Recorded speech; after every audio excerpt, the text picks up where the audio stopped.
Pickle Park started back rocking the brown. Ever since we been knocking them down. Baby said she wanna go to the game. Taught her how to say Padre gang. Started back rocking the brown. Ever since we been knocking them down. Mitchell and Ness with the old school name. All of the homies holler Padre gang. Yeah, that. Good day, everybody. Welcome to the Talking Friars pregame show for September 11th, 2022. I'm your host, Ben Fadden. Padres and the Dodgers today.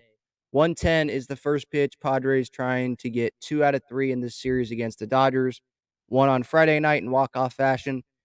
Kind of got blown out last night. Wasn't pretty there at the end. They did fight back at the end in that ninth inning, but the score probably shouldn't have been 8-4. It probably should have been more like 8-2.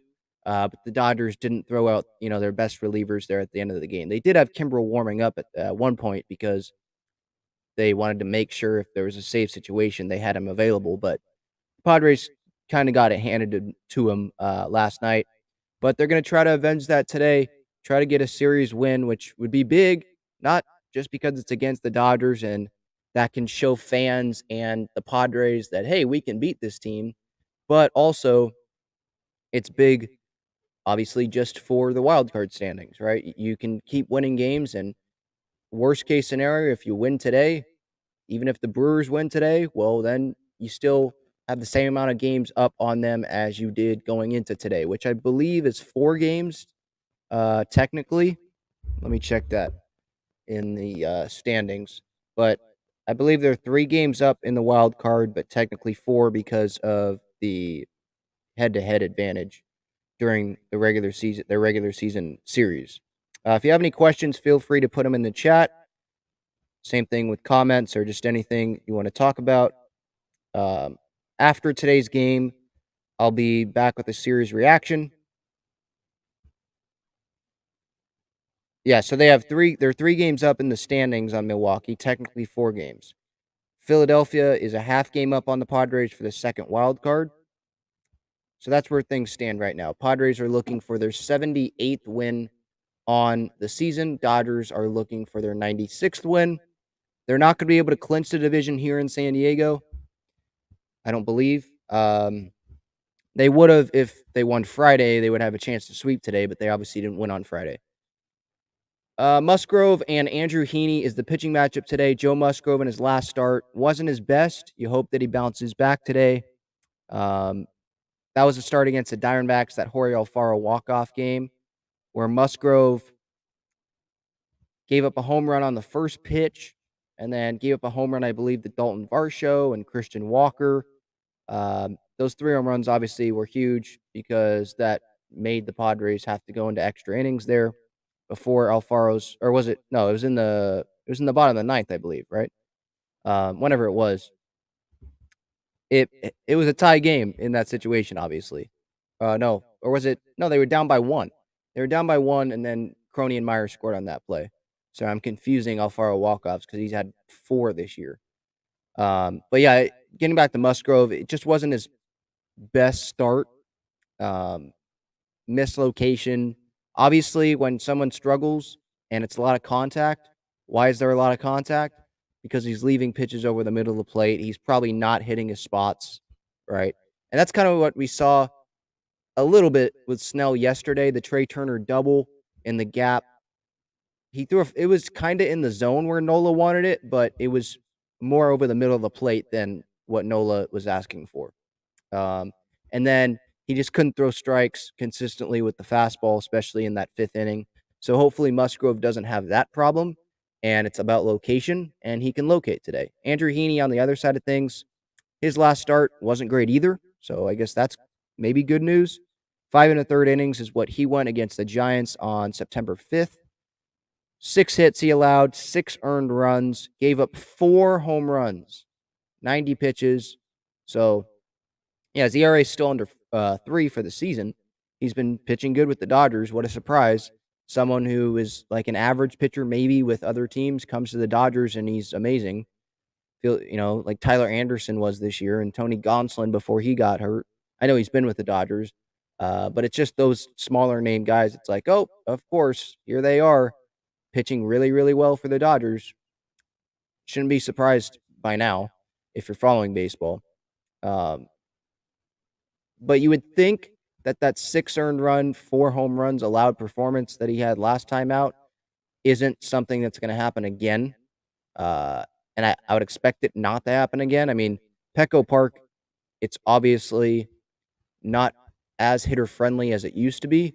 It's definitely a pitcher's park, as we've seen, as we saw with Luke Voigt earlier this year. On it, didn't he call it like a graveyard or something? So it is what it is. You don't think that, or I don't think that 4 home runs are going to be allowed by Heaney again today. You'd think he'd be better, but that does show, his last start does, that he is gettable and they can get to him. Um, he's he's someone that's not going to walk a lot of guys. He has not walked more than 2 guys since, or he hasn't walked more than 1 guy actually since August 1st. It's been either 1 walk or no walks. And he's had a couple double-digit strikeout games in that same time frame, but he has given up a couple home runs. He's had a 3 home run allowed game. That was August 18th. So he can give up the long ball. He's going to be inside the strike zone most of the time. And for the Padres, getting to their bullpen, Josh Hader, I thought that was a positive. That was Friday, right? Yeah. Friday, I thought he pitched pretty well. He should be available today. Garcia should also be available today. Pierce Johnson, he thinks that he'll be available today. I think he was talking to reporters after last night's game. Congratulations to him. 1, 2, 3 innings. Struck out the first guy he faced. I believe it was Trace Thompson. His return after being activated from the IL. He was away. He was on the 60-day, I believe. So a long road back for him after being injured with the elbow tendonitis this year. So good for him. I would think he could pitch today. Only 9 pitches yesterday. Chris Matt, no, 38 pitches yesterday. But everyone, all of their big guys, Morahone, Martinez, Garcia, Hader, Hill, Johnson, I think I'd include it in those big guys now. Robert Suarez even. They all should be available today. They have the off day tomorrow, so you would think they definitely all are available today. Just looking at the pitch count, I obviously don't have, medical information, or I'm not the team trainer or anything, so I don't know if guys are dealing with something. But just looking at pitch counts and stuff, you would think that all of their big guys in the bullpen are available, which is good. You have Joe Musgrove on the mound, so if you can get a quality start out of him, that's a good setup to at least stay in the game and maybe have a victory if some Padres can come through offensively, not just Manny like last night, is kind of what it felt like. Like, I know Campy had the liner to left. There was a sac fly that made it, scored 4 runs, but Manny was the offense. I mean, he hit 2 solo home runs while they were in the game, I guess, kind of. The first one, they were in the game. The second one, they still weren't really in the game, or that's kind of when they weren't in the game. I forget what made that score or what the home run made it. But yeah, you would hope Soto can come through big today. Anyone, by the way, that's, I saw some tweets like, I can't believe I'm tweeting this, but are you concerned with Juan Soto? Come on. You guys are idiots. If you're actually concerned with Juan Soto, then you're not watching baseball. You don't actually know what Juan Soto is about. You don't know how great this guy is. There are things in baseball called slumps, or a thing in baseball called a slump. Every hitter goes through it, okay? He's still helping the team, getting on base in other ways.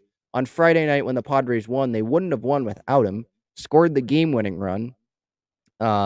Scored the game-tying run on Manny's double and then the error by Betts, hustling around to home. He's helping the team in other ways. His defense, I think, has been really, really good. So, no, I'm not worried about Juan Soto. Anyone that's worried about Juan Soto, you're just trying to overreact. You're trying to get a reaction out of fans, I think. I think it's idiotic to be worried about Juan Soto, if we're being honest. But the Padres lineup is out. Soto is batting second in right field.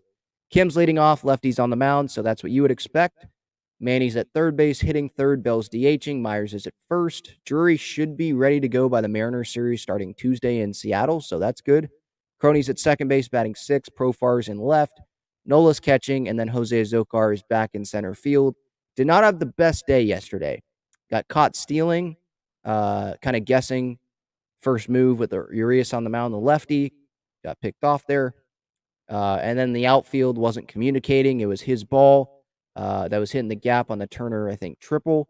Freeman then singled to bring in the Dodgers' first run of the game. Just wasn't his best game, but they're putting him back out there. I still like the at-bats that he's had. I like that he was aggressive. I think it was his first at-bat. Fastball down the middle, like swung out of his shoes, fouled it off. I like the aggressiveness there, and he's usually going to put good at-bats together. I know we're gonna get to Nola here. I want to get to Nola right now. I know some people maybe wanted Campy to catch today because Musgrove pitched well to him that Wednesday game against the Giants, and I guess I'd be fine with that. Campy did come through last night. I think he struck out in his first at bat, but in the second one is the liner to liner to left field.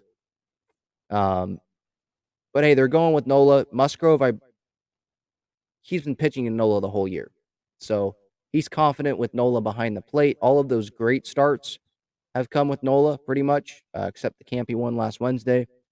All of the shaky starts have also come with Nola, except last time was Alfaro, I believe. But the majority of all of the starts this year have come with Nola catching. So they know each other, the ups, the downs, they've been through them together. And so I'm fine with Nola catching. If Campy can be available as a pinch hitter or come in later in the game if they want. I personally, I'm not going to make a big deal about Nola catching Musgrove when they're comfortable with each other, and the Padres want to win this final game. So I think they want to go with the battery that is most comfortable with each other. Dodgers lineup: Betts is in right, Trey Turner's at short, Freddie Freeman's at first, Will Smith is catching, Muncy is DHing. Justin Turner's at third base. Gallo is in left. Taylor's at second. Bellinger's in center. Bellinger did not start last night, but he's back in there today. Muncy, I believe this is his first start in the series, is hitting 197 this year. Not great, but he is DHing, batting fifth. So those are the lineups. Matchup-wise, not really anything to talk about on the Padres side of things, just because Heaney pitched in the American League all the time with the Angels, so they don't have really any history off of Heaney. 3-4 at-bats. Manny has 13 at-bats. Profar has 19, but that's pretty much the only, actual sample size. Machado's hitting 231. Profar's hitting 316. With the Dodgers, though, there's more of a sample size. 12 at-bats for Bellinger. He's hitting 167 off Musgrove. Freddie Freeman's 333 and 18 at-bats off of Joe. Muncy's 471. That's definitely why he's in the lineup. 17 at-bats off of Musgrove. Trey Turner's 188, 16 at-bats. Justin Turner's 417. And he has 12 at-bats, I believe, off of Joe Musgrove. And he's at third base today. So there's some guys not doing so great against Musgrove, and there's some guys that they've had a good history off of Joe. My Padre pick today, by the way, is going to be Manny. Yesterday I went with Will. He came through, had a double, I believe, off the wall. So I am now 88 and 47 so far this season in my pregame show Padre pick. Manny hit 2 home runs yesterday. I'm going to go with the hot hand. What to watch for today, by the way, I'll get to your comments and your questions, by the way, in the chat if you have any, just getting through my pregame part of this. What to watch for is I think Hader's the closer now. So what I would watch for is to see where Martinez goes. If he goes in the highest leverage situation, how long does Musgrove go today?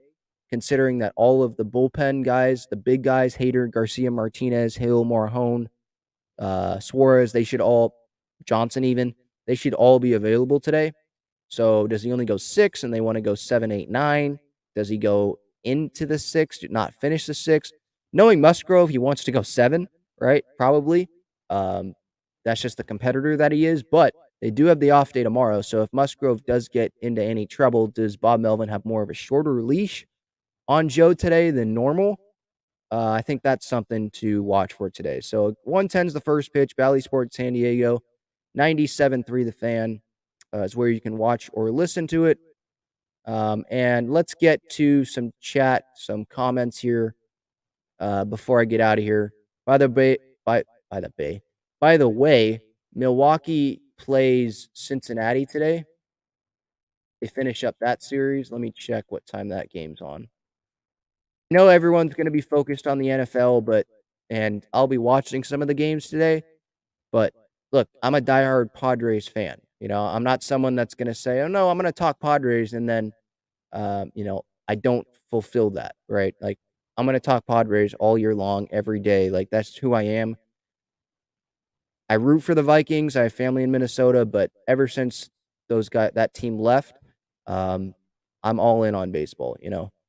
I've been all in on baseball my whole life, and that's not going to change. Obviously, I did have a focus on that team, but since that team has left, I don't have a strong bond connection with the NFL. So I'm focused on the Padres. Milwaukee plays Cincinnati, by the way, at 11:10 a.m.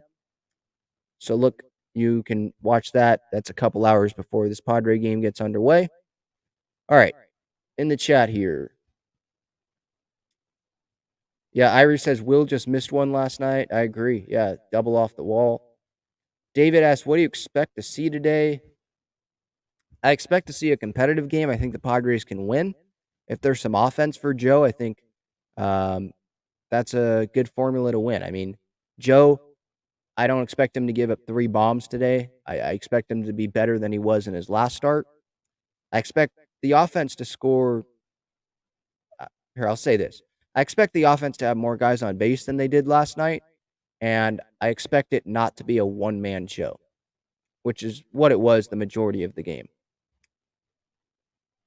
And this is a good point by Irie here. You can steal a base very easily when Nola is catcher. All of baseball knows it. Yeah. Even like watching in warm-ups when I'm ever at games, like his throw to second still isn't very fast it's yeah. And when you have someone, I don't know, well, Musgrove, it's not as easy to steal bases on him, I don't think. I think he's pretty good with delivery and throwing over and making sure that runner knows that he's paying attention to him. But like when Darvish is pitching or probably Snell, like if someone goes on first move off of them, the base is stolen when Nola's catching. So yeah, I agree. But Campy,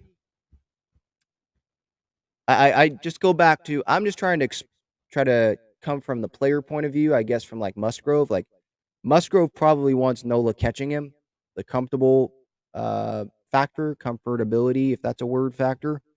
Like Musgrove has thrown to Nola all year long. And in a game that the Padres really want to win this series, he's going to opt to go to Nola if he can. And Nola's back, so he's going to use that. And I think Musgrove probably thinks that, hopefully I'm better or I'm so good today that a guy's stealing second. I know that I can get out of that situation because my stuff is so good. I'm hitting my spots. Hopefully that's what happens today if guys do steal on Nola. I agree, Brisk. Says Joe needs to step up for the rest of the year, including the postseason. Yeah. He'd say that too, that he needs to be better. I'm confident that he will be better, though. So hopefully that starts today. 1:10 the first pitch. This has been the Talking Friars pregame show. Padres, Dodgers, Valley Sports San Diego, 97.3 The Fan. The clips at Talking Friars on Twitter. I'll be back with the series reaction after the game live here on YouTube. Feel free to join me and give me your thoughts. If you want to support the channel, again, super chat button, super thanks button on regular videos. There's also that voicemail number. I know I haven't really been promoting that too much. I probably should be more, but there haven't been a ton of people using it. If you want to use it, you want to be on the show, you want to give your thoughts, here it is, 619-335-5770. 619-335-5770. That's the voicemail number. You want to give your thoughts on the Padres, feel free to dial that up, and I'll put it on the show. All right. See you, everybody. Enjoy the game. Go Padres.